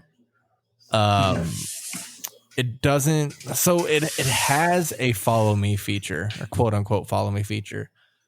In order to get it to do a follow me, so I've only been able to do it successfully once, and there's not very much literature on this drone that I have. And in order to get it to use any type of optical mode, following or circling or anything, which it claims it has these features to do, you have to turn the drone on and the remote on in a certain sequence. And I think you have 2 seconds to turn off the GPS satellite trackers. And if you don't do it, then you have to completely restart. And I tried it literally like 15 times, finally got it to actually launch without GPS lock on, but it wouldn't follow me. And I was just like, I tap follow me mode and it says, okay, entering optical mode, and it wouldn't follow me. It was just hovering. And I was like, it's not following me. Like I walked like 50 feet away and it never followed. And I was like, okay. So then I walked back and I landed it. And the second that you land it and it's not flying, it takes 2 to 3 seconds. It locks onto GPSs. Then it's out of optical mode. And I'm like, so I just got aggravated because I was trying to film a fishing video and I'd spent 30 minutes trying to figure out this damn drone. So I just did a couple shots flying up and down the river with the drone, made some small recordings, put it up, and then continued fishing. It's an off-brand, cheap drone. It's not going to work great. And so I'm just thinking about getting a different one. But I think getting a camera, like a Sony mirrorless or something like that, would probably be first. Yeah. Yeah, I think you're right, man. I think if you have equipment that makes trying to capture photos and videos easier, you're going to be more apt to use it. Yeah. Like my big thing with my camera is like, even though it's a mirrorless, the footprint is big enough, especially with like the lenses and all that stuff, that I have to be like intentional about bringing it. Yeah. And it's just like, if I'm going like on a quick trip somewhere, I don't want to bring anything that big. Right. If I had like in a perfect world, if they had like a little camera that could fit in your pocket that could take like, DSLR or mirrorless camera like quality photos, but from a small package, then yeah, I would think that a lot of people would, end up taking more photos and videos and stuff. That's just not, I mean, at least new cell phones are getting pretty good, but the main downfall is distance. So if you're not doing anything, up close or macro, like the cell phones are great for that. But if you're doing anything distance or low light, that's where the phones, they obviously lack just because, of the hardware itself. But they're coming a long way for close stuff. Yeah, man. I mean, like I've taken some photos and I've had people like, dude, what kind of camera you used to got? That was just the app, the phone, whatever. And, so they're getting better. And for me, I think it's more about capturing the moment than like getting a good photo. Yeah. Like for me personally, like as long as I get a photo that represents like what I was feeling and what I was trying to capture in that moment of time, then it's done its job as far as I'm concerned. Yeah. If I want to be like more artistic or whatever, then I'll take the bigger camera because I can do that. I can, control like bokeh and stuff like that. I can manipulate the feel of the image a little bit more in that regard. But or if I want to take like really nice like landscapes or like really like nice, because I mean the quality between an iPhone and like an actual camera, I mean it's night and day. Yeah. Nothing against iPhones. Or phones in general. They've come a long way from like, I don't know, like even from like 5 years ago, 10 years ago, whatever. But I don't think they'll ever replace like a real camera. Absolutely but like for family photos, for whatever, like, dude, these cameras are taking better pictures than like, whatever pictures like our family was using to get of us when we were kids. It's just, but again, so like for me, because of the footprint and the extra weight and the extra like equipment and everything associated with bringing a bigger camera, it's just often like to me not worth it. If I'm just going for like a quick thing, or if I just want to get out of the house and focus on actually fishing, I don't even worry about it. But there are times where I get like a wild hair and I'm just like, all right, I'm going to get some photos and I want to be like more artsy, whatever. And so like I'll go and I'll focus. I'll fish, but my primary objective is trying to get like nice photos. Yep. Which even then I sometimes feel like, because I'm not the best photographer. I mean, it is what it is. But some of the best pictures I've taken were actually on my cell phone. Like back when I used to do Getty Images, my top 2 most selling photos have sold both over 100 photos each. Were both taken on my cell phone. One were the limestone flutes at what was it? Where'd we go? South? Was it on the Llano River? Whenever we went camping or at Fort Worth, Arkansas? Okay. So I took a picture of the limestone flutes there with my cell phone, and that is my top selling picture. My second top selling picture is a do you remember when we went to the Lone Star gun range? And there's the guy shooting the freaking 50 cal. Yeah. So remember when Miguel was like, to the left was actually to the right. So right before that, I still had that Browning A-Bolt 300 Win Mag, and I took a picture of it on the rest and with the range behind it, and that's my second most top selling picture. And both of those are taken on my cell phone. Yeah. I do remember that photo. That's a slick photo, but yeah, man, I mean, that just goes to show that like sometimes it's the subject, not so much the equipment, you know? And that's why I mean, I think I may have told you about it, but there was like Hayden Pedersen and his buddies would have like the photography battle or whatever. And like sometimes it would, you know, someone would be handicapped with like a lower quality piece of equipment. Mm-hmm. And everyone else would get like nicer mirrorless cameras. But, you know, even then, like the lower end stuff could still produce like really good quality images. Yep. And it's all about knowing the equipment, but also like framing the subject, like I guess the context of things. Like some of my favorite photos I ever got were with my cell phone, and it was like, dude, we were out in the hill country one day sampling. This was, I think, at this point in time, I hadn't started my PhD. I was helping my buddy collect his data, and for whatever reason, man, I mean, the sunset that evening was just unreal. Like the sky, the clouds looked like little cotton balls, but then the color looked like, I don't even know, man, like a freaking water painting. Like the colors in the sky it just didn't make sense. It was unreal.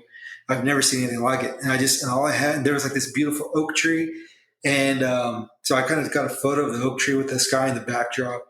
And then we came across this like, you know, this deer stand that had like the actual like stand part of it knocked off. So it was just like a ladder on like 4 legs. So I climbed up the ladder and I got to a high spot and I took like a landscape looking out over the mesquites and oaks and stuff with the clouds behind it. And I love that photo just because of the colors and things. And a lot of people were like, dude, that's so pretty. What kind of camera do you use? And this and that, whatever. But it had nothing to do with the camera. It just so happened to be like the perfect set of circumstances to get this guy to look the way he did. Right. I mean, you could have took a photo with a freaking brick and it would have looked nice just because the sky was just that freaking beautiful, dude. Like, I don't think it would have mattered what kind of camera you had. The sky was just gorgeous. Like, there's just no way you could have messed that up. Dude, that's awesome. Do you need to go look at John's page on Instagram? He has this sunset in Colorado that I've never seen anything like it. Like, it is ridiculous. And you can tell by looking at it that it's not like processed. Like, there's not any type of filter or anything like that. Like, it's just raw freaking beauty, dude. It's nuts. You should go check it out. Dude, I will. We should reach out to him and see if he'd come on the pod, man. I will. I'll reach out to him. Talk about that hunt and his pronghorn. Right, dude. That'd be freaking awesome. So yeah, I'll reach out to him and see what he says. But yeah, man, we're over 2 hours now on this episode, so we should probably cut it short. But I noticed you're wearing a Wildlife Outdoors shirt, man. What you think? I am, dude. These things are freaking comfy. Let's see if I can get some in the camera and move that. Yeah, Wildlife Outdoors. This one's actually got the hood. I know you're not a fan of the hood. I love hooded shirts. But this is a sand color, I think, and it's got the Wildlife Outdoors name going down the sleeve. But dude, it's super comfy. I haven't fished it with it yet. Yeah. I've only worn it, but dude, it's one of the, like, I'm not trying to be biased or any of that stuff. Like, I'm being legitimately serious. This is nicer than some of like the more expensive fishing shirts I've worn. I think the only thing that's like more comfortable than this was some bamboo fishing shirts that I've worn from like duck camp and stuff like that. But I dig it, man. I really, really, really like it. I think they're freaking comfortable as hell. I don't like hooded shirts, so I haven't worn the hooded one yet. But just from the regular, non-hooded long sleeve, like super comfortable. And here in Arkansas, it's hot as hell, and it kept me cool. So I don't know if it's just the moisture wicking technology of it or what, but I freaking love them. I'm gonna try and go fishing tomorrow and field test the shirt a little bit because, like I said, I really dig it. And dude, I thought the logo was black, but it's more of like a dark green color. Yes. So on the sand, the logo is olive green, and on the aqua shirts, the logo and wording is black. So when I opened the package, I thought it was going to be black, but I really dig how the green looks on the sand. It looks pretty sick, dude. But yeah, man, I like so. I used to just fish with like regular, like long sleeve material, kind of like this from like Academy or whatever. Cabela's was having a sale one day on some hooded fishing shirts, but similar material to like the Magellans and stuff. So I bought 2 of them, and I like them so much. I'm like, dude, I don't know what it is about the hood, but it's like a gift for me personally. It's a game changer. I will not use a fishing shirt that is not hooded. If I do, I mean, like. Sometimes I have to. It is what it is. But if I could choose, every fishing shirt from here on out that I wear is going to be hooded. I don't know why. I just like it. But anyways, so I still use those shirts. I still have them. I really, really like them. But I like, again, I'm not trying to be biased. And I know I'm going to seem biased because, podcast, whatever. Legitimately, this is a better material than the Cabela's ones. I think like it feels lighter, if that makes any sense, but it's still breathable, very comfortable. I like that the cuffs on the sleeves kind of like taper down almost, like it's a little snugger fit around the sleeves. I don't know how to really describe that. It's almost like I don't know, like a collar, I guess, for your wrist, if that makes any sense, but it's comfortable. It's nice. I dig it. Yeah, dude, I freaking love them. So you showed me a screenshot of what the website's looking like a little early today. Yo, I'm not even gonna lie. It looks pretty cool. I'm pretty pumped. And I'm stoked.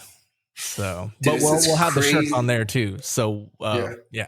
So for hunting season, I think that we can maybe get some camo ones. I know those probably be a bit more expensive. So I've actually had that idea. Not for hunting, which that is a great idea, but I had an idea about having a summer specific carp shirt made in camo. Ooh. Because, carp have better eyesight, and if you could break up the silhouette a little bit better, you might be a little more successful. So it was actually an idea of mine to look into camo shirts, same material, different design, for carp fishing, but I didn't think about hunting. So yeah, I'll definitely look into that and see if I can find a distributor for hunting, maybe even a thicker material, because hunting season is typically a little bit cooler. So this could be a good like early season shirt, like for dove hunting, teal hunting, early like archery or whatever. Yeah. And then also like the carp shirt, instead of maybe like getting a carp or like a hunting specific shirt, we can just do camo that can be used for carp or early season hunting. And then maybe like, I don't know, like you said, like a little thicker material for the colder days, a little pullover or something. For sure. That's definitely a good idea. So yeah, I haven't quite looked and nailed down a distributor for the camo shirts yet, but yes, that is something that I do plan on doing. So, sick. Yeah. And all this stuff will be on the website once it's launched. If you guys are listening and episode's been out for a little while, the website's probably already launched. So it's going to be, mywildlifeoutdoors.com. And yeah, so it'll be up. It'll have our e-store on it. It'll have our blog on it. It'll have where to find us at, all of our socials. It'll have the main, streaming websites that we're on. And so once it's up, man, y'all go check it out.